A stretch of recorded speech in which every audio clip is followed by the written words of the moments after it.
Muito boa noite, eu sou a Malu. Que Deus abençoe a nossa noite, o nosso propósito.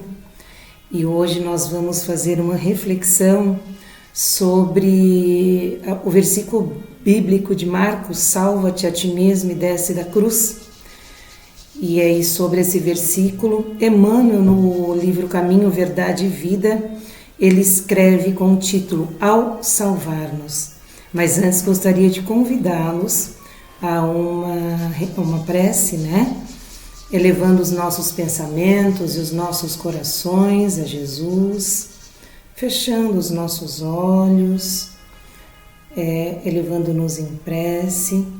Vamos então rogando ao nosso querido Mestre que a reflexão dessa noite possa ser como semente no solo fértil de nosso coração e que essas reflexões, esse aprendizado, que esse capítulo do seu Evangelho, da sua Boa Nova, venha conversar conosco nos momentos em que mais necessitarmos de aflição, de dúvida e de angústia.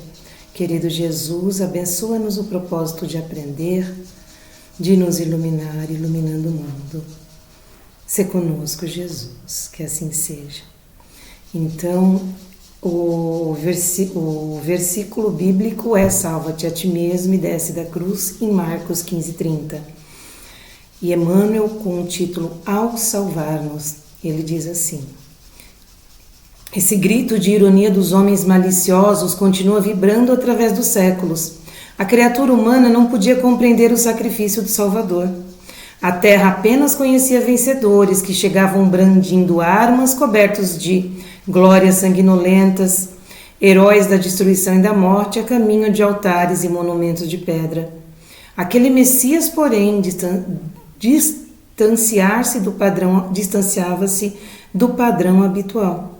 Para conquistar, dava de si mesmo, a fim de possuir. Nada pretendia dos homens para si próprio. No propósito de enriquecer a vida, entregava-se à morte. Em vista disso, não falaram os escarnecedores no momento extremo, interpelando o divino triunfador com mordaz expressão.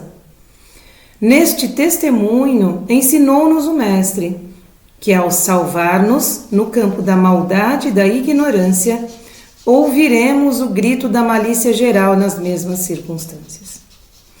Se nos demoramos colados à ilusão do destaque, se somos trabalhadores exclusivamente interessados em nosso engrandecimento temporário na esfera carnal, com o esquecimento das necessidades alheias, há sempre muita gente que nos considera privilegiados e vitoriosos. Se ponderamos, no entanto, as nossas responsabilidades graves no mundo, chama-nos loucos, e quando nos surpreende em experiências culminantes, revestidas de dor sagrada que nos arrebata a esferas sublimes, passa junto de nós exibindo gestos irônicos e recordando altos princípios esposados por nossa vida, exclama, desdenhosa, salva-te a ti mesmo e desce da cruz. Então, analisando a fala do benfeitor, nós precisamos entender que Jesus, ele veio num contexto do mundo, né, histórico, em que as sociedades, elas não entendiam um rei que não viesse impondo poder e armas, que não viesse a força das armas, a força da violência, tomando o que queria e fazendo valer então a sua verdade de maneira violenta, arrebatadora, com seus exércitos, né, triunfando sobre a escória dos vencidos, né? Os reis, eles conquistavam os territórios e, ao conquistar territórios, escravizavam as pessoas desses territórios e os consideravam espólios de guerra. Então, nessa sociedade tão acostumada a isso, né? Tão acostumada como vemos as passagens, né, históricas de os conquistadores romanos, Júlio César, né, Alexandre o Grande, os reis babilônicos, e desde que a humanidade ela se sedentarizou e as sociedades então começaram a se formar, houve guerras. E aí dessas sociedades emergiram líderes e reis. E a partir daí então a humanidade já se embatia com a divisão social, né? Onde vencidos e vencedores, e os vencedores sempre gloriosos triunfavam através da guerra, através das armas e através da violência imposta. Então essa sociedade tão acostumada a isso, historicamente, não conhecia um rei como Jesus Cristo, não conhecia a majestade espiritual tal qual se apresenta o nosso Mestre. Então, quando chega o nosso Mestre dizendo que o seu reino não é desse mundo e que sua glória ela seria perene e venceria, e os seus seguidores, né, seriam aqueles que entregassem tudo, a própria vida, e o seguissem. Essa sociedade não entendeu, certamente não entendeu mesmo os seus apóstolos. Eles só conseguiram entender realmente a sua mensagem, diríamos que depois dele ter expirado na cruz. Mesmo Pedro, quando nega, ainda não tinha entendido, e passa a entender a partir do olhar de Jesus, da prisão, quando olha Pedro depois da negação. E nesse olhar está contido o perdão e a verdade do amor que Jesus sentia por ele e o que Jesus esperava dele. Então, nesse momento, Pedro entende a majestade de Jesus, o reino de Jesus, o reino que Jesus falava. O próprio Judas não entendeu, né? A ideia de Judas não era que Jesus perecesse, que morresse. Ele não tinha ideia das forças com que ele estava lidando e a quem ele estava servindo, né? Servindo aqueles religiosos da época, e nós sabemos também, né, que por detrás dos encarnados havia os antagonistas espirituais de sempre, desde sempre, da luz, né? Os antagonistas da luz também manipulando todas essas pessoas que conspiraram contra Jesus. Claro que Judas também não entendeu. João talvez tenha entendido um pouco antes, o apóstolo amado, jovem João, né, a quem Jesus entrega sua mãe e diz que ali estava o seu filho, e diz para o filho que ali estava a sua mãe, dizendo para nós todos que nós somos uma grande família universal. Quem é minha mãe, quem são os meus irmãos, senão toda a humanidade? Então, quando o benfeitor ele diz assim, esse grito de ironia dos homens maliciosos continua vibrando através dos séculos.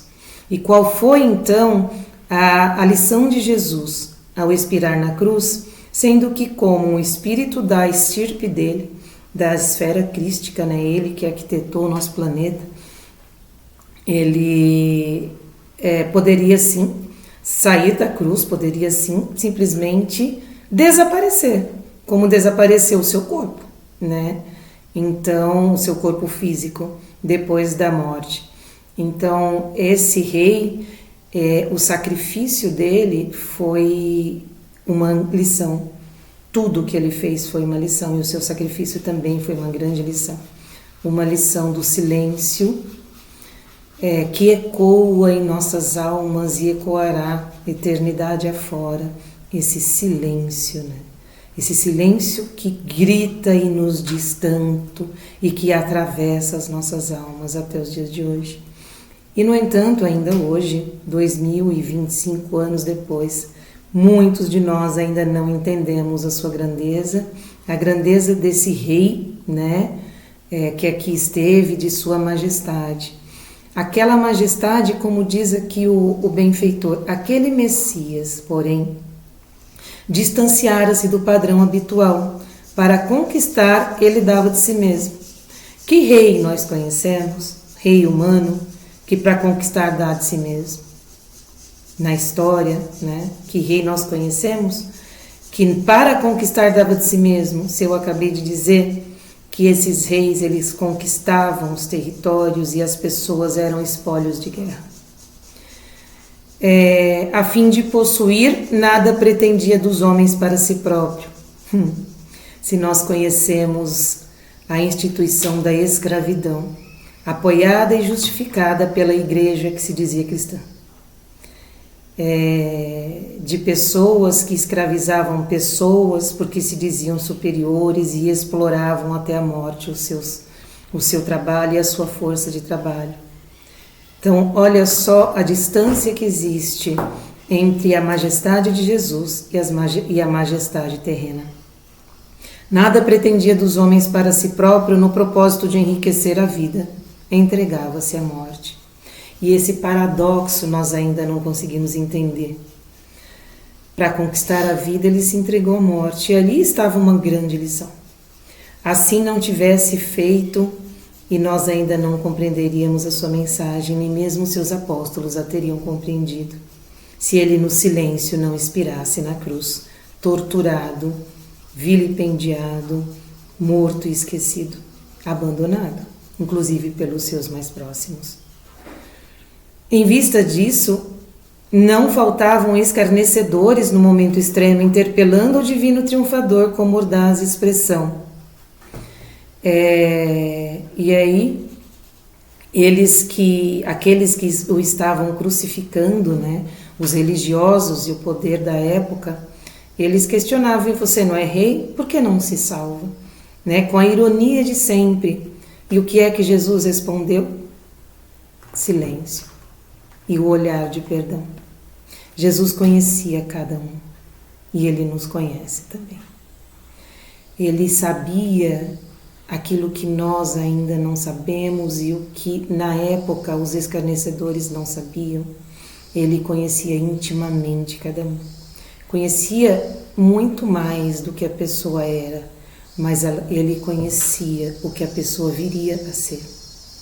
Quando ele olhou para Pedro na prisão, depois da negação de Pedro por 3 vezes, o olhar dele dizia: eu conheço quem você vai ser.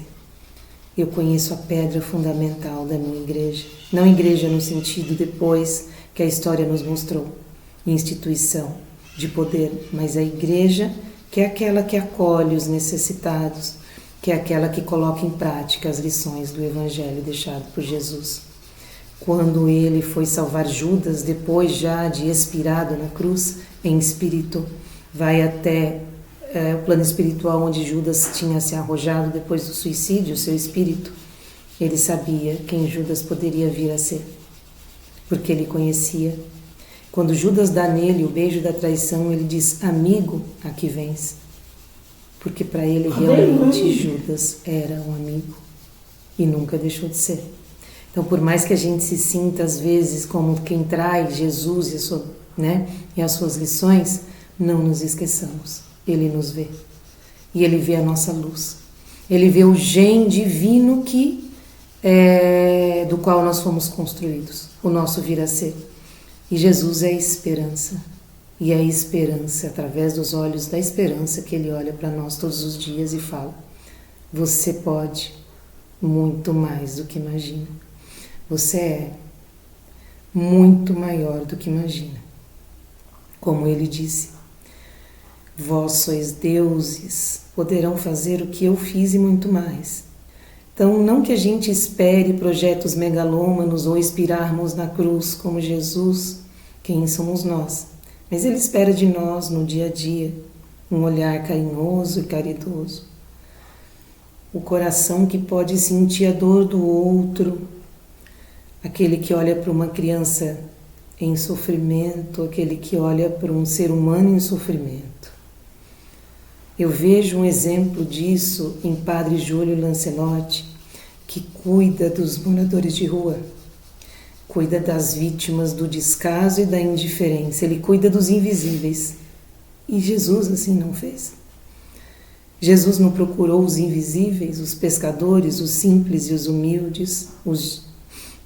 Não foi para eles que Jesus entregou a missão de evangelizar o planeta? Então, é na simplicidade que mora a grandeza dessa majestade chamada Jesus. E aí ele diz que nesse testemunho ensinou-nos o Mestre ao salvar-nos. No campo da maldade e da ignorância ouviremos o grito da malícia geral, nas mesmas circunstâncias. Ele diz que assim como ele inspirou, Emmanuel diz para nós que Jesus também acredita, sabe, que nós também ouviremos a malícia e a ironia humanas.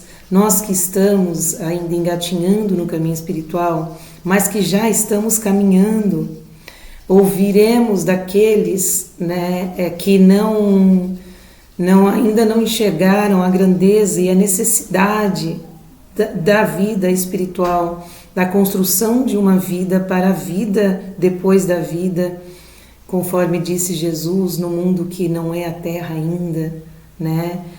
Mas de transformar essa Terra, esse planeta, em um lugar mais justo, mais igualitário. Nós que já estamos nesse caminho, e aí por vezes ouvimos a ironia, às vezes a gente está sofrendo. Quantas vezes nós que estamos, né, e aí a gente se questiona, poxa, a gente tá vivendo a espiritualidade, a gente estuda, trabalha, estuda a doutrina, faz caridade, trabalha tanto, e aí a gente sofre, a vida cobra tanta coisa da gente, e quando a gente está angustiado em sofrimento, de repente a gente ouve ironia, mas cadê o Espiritismo? E a tua doutrina não vai te salvar? E não é também assim conosco? Quem de nós já não viveu isso? Quantas vezes eu não ouvi, mas não é você que frequenta o Espiritismo? E você está gritando como se nós deixássemos do dia para a noite, né, de sermos quem somos, como se nós dormíssemos nós e acordássemos Jesus Cristo, Chico Xavier.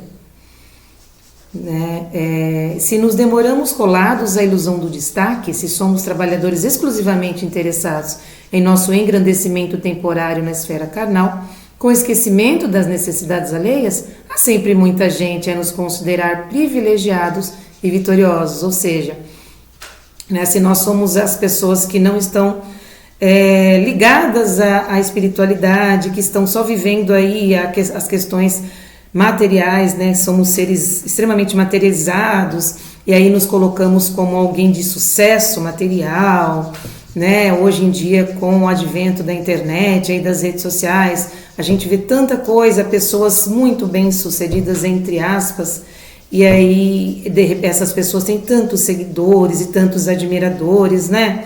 Porque elas mostram isso, né? E aí ele continua aqui. Há sempre muita gente que nos considera privilegiados e vitoriosos. Se ponderamos, no entanto, as nossas responsabilidades graves do mundo, chama-nos loucos. E quando nos surpreende em experiências culminantes, revestidos da dor sagrada que nos arrebata a esferas sublimes, passa junto de nós exibindo gestos irônicos e recordando os altos princípios esposados por nossa vida, exclama desdenhosa, salva-te a si mesmo e desce da cruz. Né? Então, quando as pessoas que estão entregues à espiritualidade, se elas passam por momentos de dificuldade e dor, e aí vem sempre a ironia. Ué, então salva você mesmo, você não está salvando todo mundo? Não diz que é capaz de salvar o mundo? Quem de nós já não viveu uma ironia assim? Mas o que fez Jesus com a ironia? Calou no seu silêncio luminoso, no seu silêncio que perdura e grita e ecoa nas nossas almas há mais de 2000 anos. Sejamos também qual Jesus. Nos miremos em seu exemplo de bondade, de perdão e de simplesmente estar acima disso, acima da ironia humana e continuar o nosso caminho, tal qual Joana de Cusa, quando expira na cruz, quando ela está sendo, ela e seu filho estão sendo mártires no círculo romano, quando o seu filho ainda tão jovem, não compreendendo a imagem, não compreendendo a mensagem de Jesus, ele pede à mãe dele, mãe, abjura, ou seja, nega Jesus para que a gente se salve. E aí ela diz, filho, não foi isso que Jesus nos ensinou. E aí o soldado diz, né, aquele que, o verdugo, né, aquele que os mataria, pergunta, o seu mestre só ensinou a ser covarde? Ela olha para ele e diz, não, ele também nos ensinou a vos amar. E é isso. Ele também nos ensinou a vos amar. A amar os inimigos, a amar aquele que vem conosco com ironia, porque aí a gente entende como Jesus que são filhos da ignorância. E é uma questão de tempo, ainda não encontraram um caminho. Mas onde encontrar? Porque é inexorável. O caminho da luz e do amor é a única verdade que existe, o resto é ilusão. Eu me despeço aqui com a mensagem de Jesus, para que nós que somos luz continuemos e continuemos, sem desistir, nos mirando no seu exemplo e em tantos exemplos que nós temos, dos mártires de ontem, de hoje e de sempre. Sejamos nós a dar exemplos no nosso ciclo de convivência e que o Mestre querido possa nos abençoar.